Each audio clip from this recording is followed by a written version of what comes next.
Welcome to Spill the Booch, the show where we share wild and hilarious and oh so relatable stories from the yoga and wellness world because it's not all deep breaths and inner peace. I'm Mara and I'm here with my team of industry pros and business coach, Carol, and together we're diving into stories that make you laugh, cringe, and say, yep, that's so studio life. So grab your coffee, kombucha, your favorite drink, and let's jump in. Today's story comes from the yoga thread, and the title is My Counselor Sent Me Links on Why I Should Not Do Yoga. You want to take some wild guesses on where this counselor's coming from, Carol? Oh gosh, maybe it would be too intense for them. I don't know. Sometimes yoga can take you places that you're not ready for. So maybe the counselors, let's get a little work done together first. No, that's really surprising to me, actually. Here comes Josh. Oh, Yeah. hey, Josh, you just missed the title. It is My Counselor Sent Me Links on Why I Should Not Do Yoga. Wow. Any thoughts on where this counselor's coming from? They've got to be religious. Good guess. It must be some spiritual religious block thing. All right, well, let's find out. Someone already guessed that? You already know No, this Carol information? said that her counselor thinks she's not ready for yoga yet because it could be very intense. Oh, maybe. They're a Kundalini yogi, the counselor, and they're like, No, you they're don't want to push that button yet. not. All right.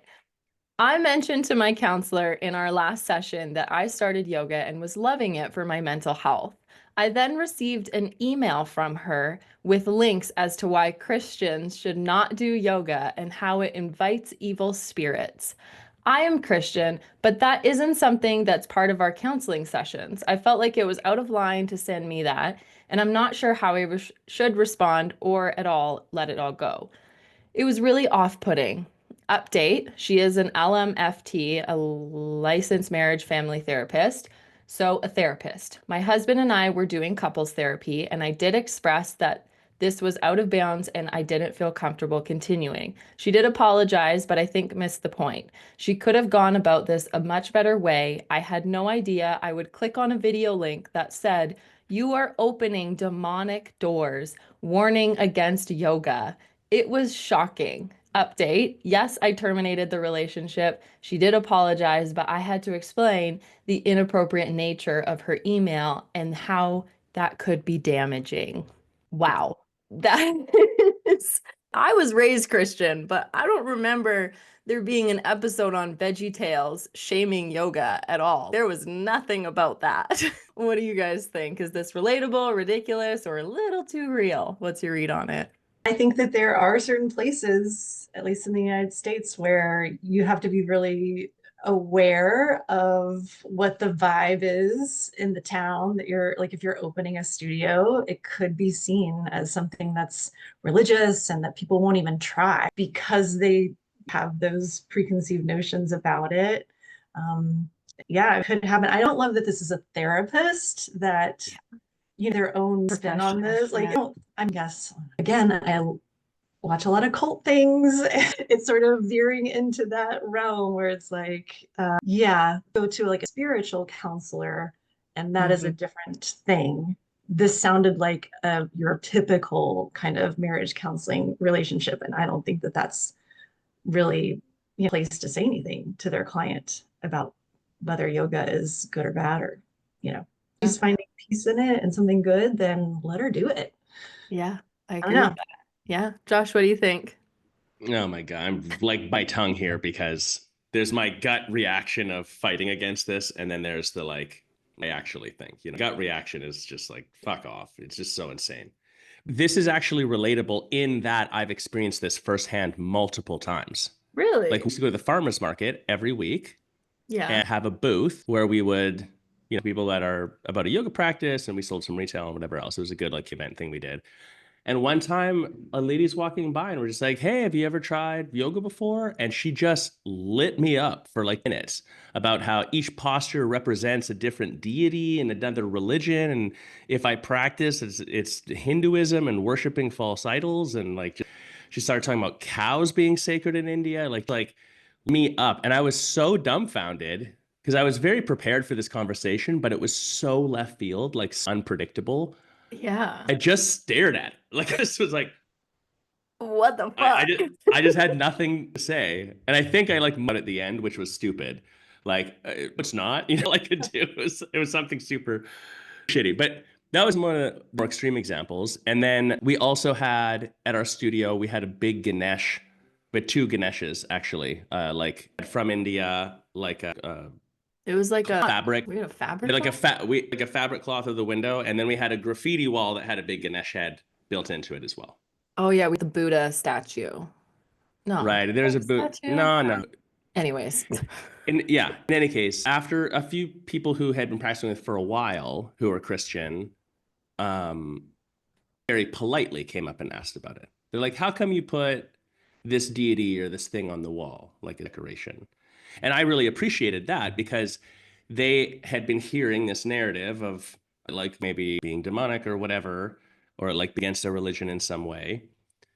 But they were already practicing in an appropriate moment, very politely. They legitimately were just opening a conversation. They were like, hear our side Mhm. of what it was. So opposite of the person at the thing or whatever. But this Yeah. is a real conversation, is my point.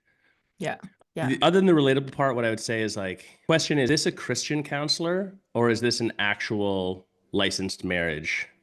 It says in the original post that it is a licensed marriage family therapist. Right. Because an LMFT, like we're talking, they've got to have, I don't know actually, but like at least a master's degree and plus probably hundreds, if not thousands of hours of clinical experience and like a small certification. Mhm. It's always interesting to me, like this from a business perspective, how despite all of that, you can behave so unprofessionally. And so in that relationship, like this feels, and you know what? Yoga studios are as guilty of this as any other business where just like over the boundary of what's within the realm of real conversation with the student and et cetera. Yeah. Yeah. Wild. I think she Yeah. handled it well. Yeah. Like that to me, that would end that. It breaks trust in that relationship. Yeah. We get too far into it. We have an actual update. So, Ooh. update, ditched the therapist, joined a yoga studio. I had a post the last couple weeks that about my therapist sending me videos that yoga was devil worship. There were over 900 comments. Thanks for the feedback. I did fire the therapist.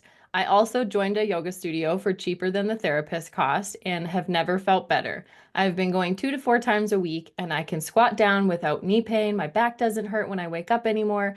I have more mental clarity and peace. Whether I get a new therapist, we shall see. It was a short-term couple counseling, so we may or may not seek out other therapy, but yoga is here to stay. Yay, yoga. Okay, something like this, like if a student came and talked to you in the studio about this, what would you guys say? I always would tell them it's what you make of it, right? If you want it to be a spiritual practice, you can go down that path. If you want to keep it real physical and like clarity, you can keep it that way too. Like I just sort of let them choose their own path, but I didn't bring any, we didn't even at the time that I owned the studio, we never even said namaste at the end of class because it was like, I don't want to be misconstrued as some kind of like, you need to say something back to me in any way. It's not a call and response here. Like we're just teaching this style of yoga and you get what you want out of it. Mm. Yep. Yeah, I like that. We said things like namaste. We talked about spiritualism, energy in the body. Like it was an open conversation. That was just authentically us. And I was just prepared for that conversation that like this isn't you, like cool. Just I'm not going to tell you how to live your life and your spiritualism. That's your personal journey. And so is mine, including in my business. And so we kind of that line, not a hard-nosed way. It was a very rare conversation, but we were very conscious about it. The thing that's coming to mind for me, because I want to go back to your question, Mara, though, is fascinating that yoga teacher, and I'm going to talk some shit on yoga teachers here, myself included. You do like 200-hour teacher training, and they mention to you the idea of the Vedas and the Bhagavad Gita and the Mahabharata. Maybe most people never even heard of the Mahabharata, even though that's actually the bigger epic. And then we think that it's appropriate to talk about like a chakral system in the middle of a yoga class and talk about opening something up and the blah blah and the energy and the elements of Ayurveda and the ether elements and stuff like that. Like kind of fucking wild. That would be the equivalent of me going to church for 200 hours and then being like, I'm just going to start preaching in this room while we all eat dinner. Like, fascinating to me that we've culturally decided that that's appropriate in some way. Because I don't know, maybe I'm off on this. I would propose that the average yoga teacher in North America would be reluctant to use the word God in the middle of their yoga class. They'll say Shiva, they'll say Lakshmi, they'll say Ganesh, they'll talk about the chakra system, they'll talk about these things. They'll bring Buddha into the equation, which is really strange. Just not even, well, it's not unrelated, but it's not yoga, right? Like, but would never talk about Jesus or say the word God. Like, what is that?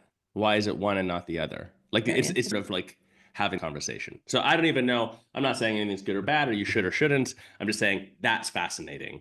That is. That's your question. I did not answer your question. My original question was like, have you ever had, or what would you say to a yoga student that asked you about this? But I have this question instead. Do you think that yoga studios have a responsibility to be super clear about their approach to the spiritual side of yoga? Or should that just unfold naturally? That's a good question. Thank you. I get stumped often. I don't know. I stumped Because Josh. I know what my answer from a business coach mind would be. Yeah. But what I would personally do is not the same thing. What would your business coach answer be? Communicate things clearly and upfront, be clear and authentic so people know what they're getting into, set expectation, deliver on the expectation. Very good advice. The same thing as like, I'm telling you in this class, it's for this student type that we're going to do this and it's going to result in that. And then we should deliver on that promise. If spiritualism is part of the conversation, it should be part of the conversation right out the gate. You should not shy away from it. There's varying levels of what that would be, right? But like that sense. But for me, what I would do, like I wouldn't think about it. I would just do what I want. Carol? That's just the truth. Yeah, that's It's fair. something to think of. I've seen, especially in Texas, I remember there was a studio that was like, this is a Christian-centric yoga studio. So in that way, they're saying what, just saying like, up, this is what we are, this is what we stand for, I think that would be to know up front so that somebody is aware getting into. And at the same time, too, because I'm kind of don't like again, studio, we weren't really, that wasn't at the forefront, say one way or the other. And so we just let people kind of from path. So I don't know. That's a really good question. It's hard. I think it has a big impact on who you are as a studio owner. Like if you are a Christian and like that's your true belief and you also love yoga and you want to open a yoga studio, then that is likely going to be a big focus in your studio, right? And that's like with business because I don't know, I see it happen a lot, like not here where I live, but there are a lot of communities that are very, very centric, and the businesses in that community are kind of based on who the owner is. And notice the language that you use. Notice how we talk about it in our culture. You say faith centric, and we all understand you mean Christian or some division of. Yeah. But word faith is not owned by Christians. Like, isn't it interesting? We're so indoctrinated into the Christian system that even the way we just talk about it, like we use that language. I'm just suggesting that, again, not good or bad. It's just really fascinating that this conversation is a prevalent one and comes up in studios. And there's extreme ends of the spectrum of like the studio talking all sorts of smack of stuff they don't really actually maybe understand. And that might be a little out of whack, the Kool-Aid culty stuff that Carol's talking about. And then on the other end of the spectrum, there's the like super of it to the point of ridiculousness where it's like, we're doing some stretching postures, dude, have to be more than that. I'll go back to your other question because this maybe ties into this too. Like, part one is like personal awareness, personal empowerment. I believe those are inherently part of a yoga practice and unavoidable. You cannot practice yoga with any seriousness even if you're just doing asana, and not have that be part of it. That, in my opinion. Like it's and unique to yoga too, also in my opinion. You're not going to Pilates, or you're not going to Legree and having exactly that experience. You're not going to go to CrossFit. Like it can be part of your larger mental, emotional health and well-being, but it's very few people, and you can treat it like a religion, but there's very few people who would start to I'm experience. gonna say some people are like, it's a religion. Right, but like a religion is not the same thing as it being spiritual. Absolutely, yeah. So point being, like this component, personal empowerment, personal responsibility component that is so intrinsically built into yoga practice at the simplest level. To me, what I would say to a student is when you practice, it doesn't even supposed to change who you are. It's an amplifier of who you are. If you're Christian and you practice yoga all the time, I would debate that if Christianity is the spiritual path that really is right for you, it will amplify that. It will build a bigger foundation around it. You'll have more anchoring in it. It won't take you away from it at all, would be my debate. And here's the other thing, like I have a friend who's here, and he and I have very interesting conversations about this quite often. He's very open-minded and also like very, and we usually find the commons more than the differences. But we were talking about exactly this. And the question I always have for him that we're like have ongoing conversation on is this idea of fear.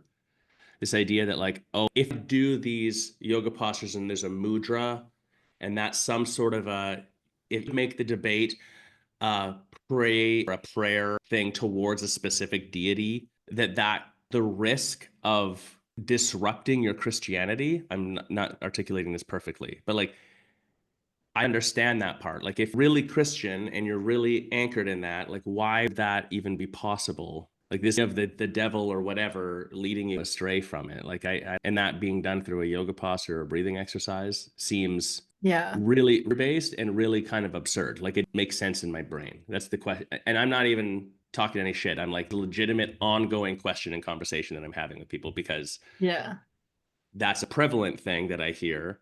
Because here's what I don't hear. I don't hear people who are yogis saying, oh, well, if someone talks about Jesus, like it make me fuck up my yoga practice. Yeah. Has said no one ever. Yeah. You go to the SRF over Swami's Beach, the Self-Realization Fellowship outside of Encinitas, California. Right there on the wall, you have Swar, Babaji, Brahmansa Yogananda, Jesus. Same level, huge heads. Like from yogic perspective, Jesus is absolutely a real person. Absolutely. They say he went to India. They're like, yeah, he's a yogi. Well, Bethlehem. I don't know geography. Bethlehem's not that far from that area Canada. It's pretty close. It's basic. It is if you're walking. Oh, maybe rode some donkeys. The three wise men went so far. They traveled far and wide. So why can't Jesus go to India to practice some yoga? All right. Well, let's take a look at some of the comments.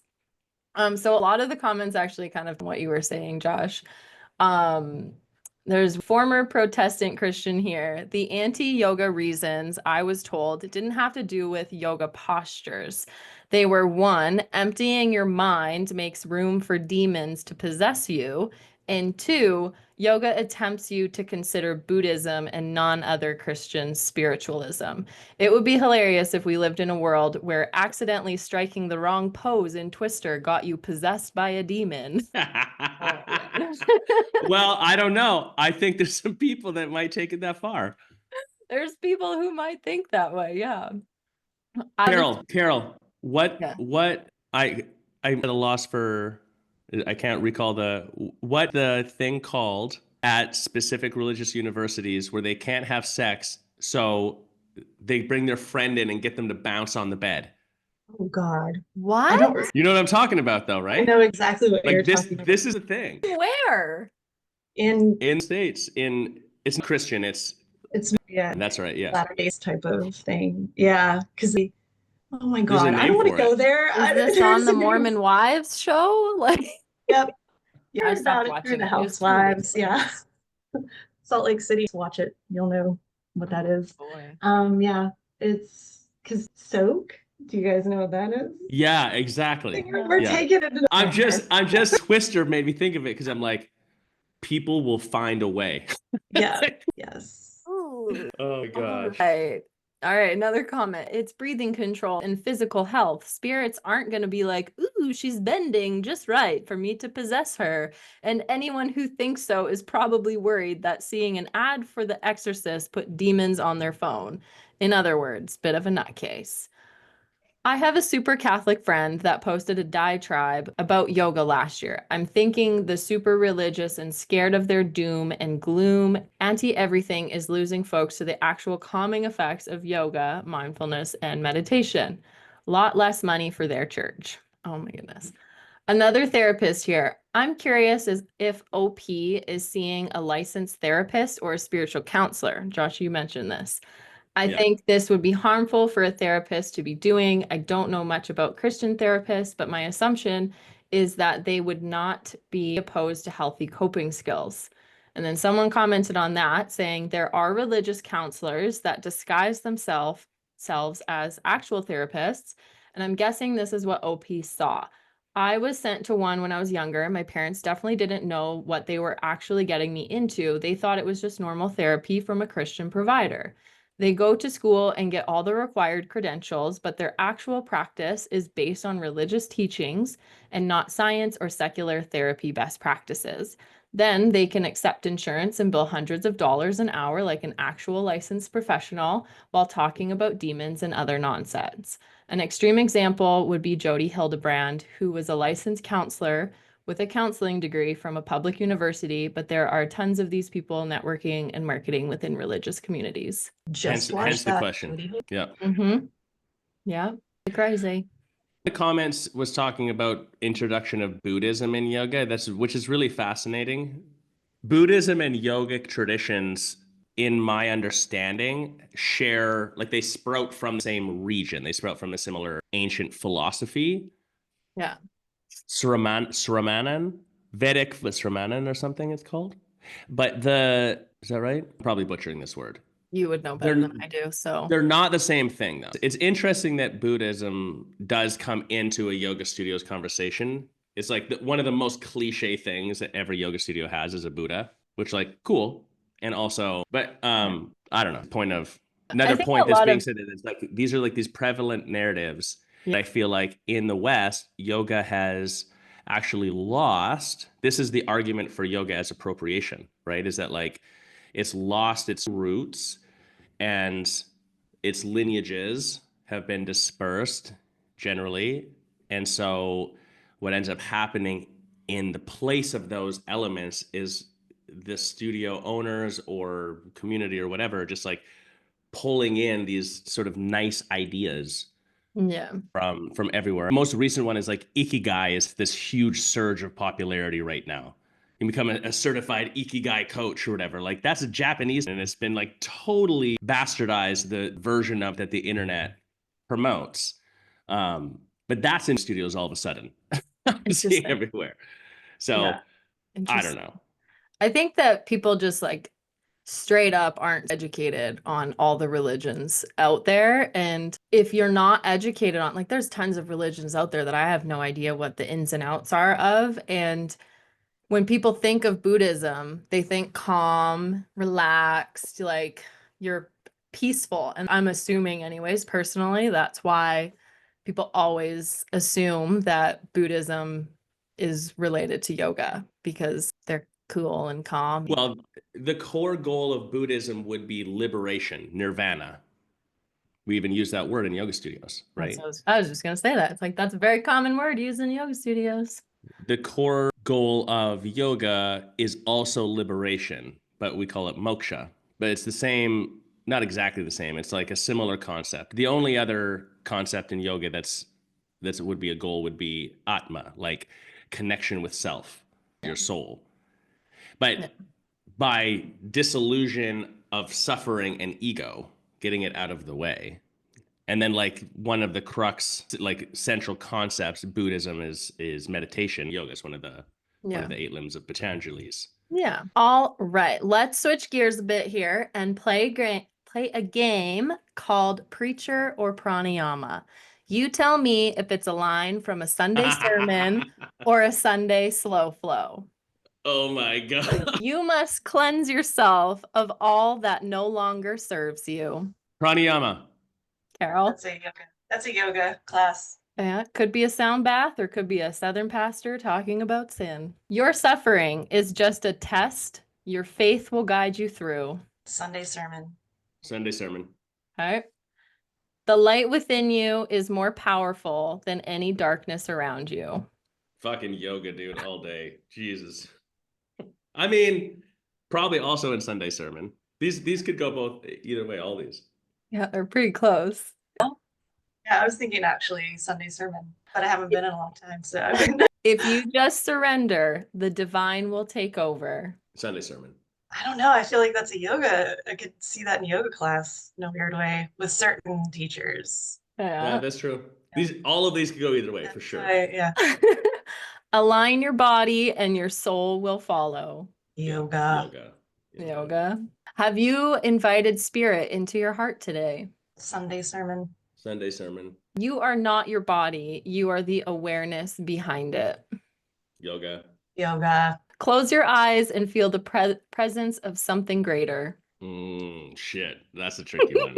Yeah. Both. Let your ego go. It's the only thing keeping you from salvation. The yoga. Yeah. Interesting. You don't need religion. You need a relationship with your higher self. Yoga. Because they wouldn't say Well, that. Yeah. No one would ever say you don't need would say- religion. That. Yeah. Yeah. The Sunday sermon. That's true. They want you to stay there. So. They want you to have a religion. You are not broken. You are being rebuilt in the image of the divine. Sunday sermon. Yeah. The path to salvation begins with surrender. Fuck both. That's both. Yeah. Only when you release your worldly attachments can you experience true freedom. It could be both. There's both too. Yeah. Well, okay, last one. There's a battle happening inside you, but only love can win. Fucking yoga, dude, all day. Yoga. Yeah. That's yoga. All right, friends. Well, that's a wrap on this episode of Spill the Booch. Thanks for hanging out with us, sharing some laughs. We don't get the answers? It was what you guys thought. It wasn't a choice. Oh, I thought we were doing a test. No, it wasn't. Okay, I'm going to go tally up the answers now and I'll get back to you. No, it was a game.